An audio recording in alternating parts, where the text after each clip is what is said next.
Do you enjoy being critical? Do you love critiquing others? Do you love being a fault finder? Then I would submit to you that your heart needs spiritual resuscitation. I love what Leonard Ravenhill used to say, probably 40, 50 years ago now, that we must weep before we whip. Before Jesus went in and made the whip and drove them out, he wept over the condition of Israel. If you want to whip, you first need to weep. We shouldn't be excited about pointing out the flaws in others. We shouldn't be excited about pulling other churches down, other ministries down. That should not excite us. If it does, there's something wrong.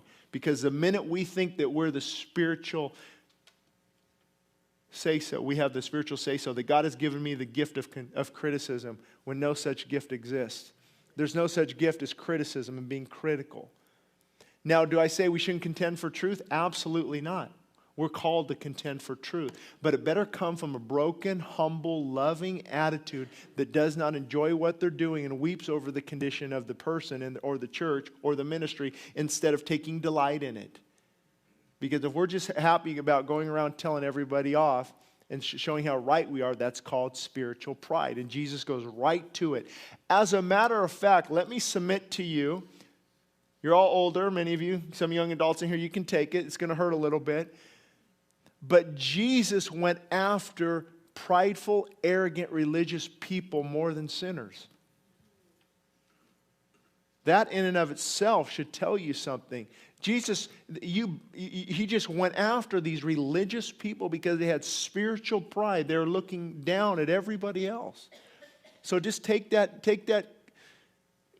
just take it. And just dwell on that. And it's hard to spot spiritual pride because we want to make excuses. And these are the excuses that I've heard. These are the excuses I've had. And I've told you before, I've been through a time, 2005, 2006, in being in ministry that I could put down everybody. Boom, boom, boom, boom, boom, boom, boom, boom, boom. What were my excuses? I'm just passionate. No, I'm prideful. I'm contending for the faith. No, I'm contentious. I'm right. No, you're wrong in your attitude. I'm a defender of the faith. I'm a defender. No, I'm being defensive. And a lot of times I can pick a critical, arrogant person out very easily because I want to see what they do with constructive criticism. When you start to call them on the carpet, they run the other direction. One example, there's a group I won't mention, and many of you know Pastor Chuck Smith passed away recently. And people were going after him as a false prophet, not doing some things in his ministry he should have, and just going, just really not saying some good things. So I emailed the guy, and I said, hey, I have some experience with Calvary Chapel and the movement. I know a lot of the pastors. You got a time for about an hour call?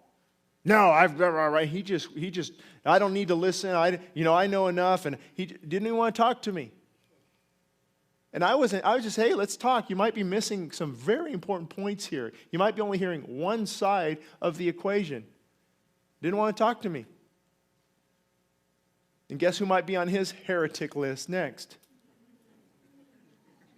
Why? Because you challenge those arrogant, prideful people. That critical heart has got to be convicted just as much as the lukewarm heart does. I'm convinced of that. We love to point out the lukewarm church. They're compromising. They're this and that. But Christ went after the prideful, arrogant heart just as much. These groups that do not like, they are unteachable, they are proud, and they are eager to dispute. And Paul says, do not have anything to do with them. So this is a very important topic, spiritual pride, because it's hard to spot. It's hard to spot. It isn't getting drunk every weekend. It's taking pride in the fact it's not getting drunk every weekend. It's not sleeping around. They're taking pride in the fact that they're not sleeping around. It's not because they're not in the Word of God. Oh, they'll let you know they're in the Word of God as much as possible because they're the defenders of the faith and they can critique everything. They'll be critiquing this service. This and this and this, the worship. All these videos go out, so I hear from a multitude of different people on what we're just not quite doing right.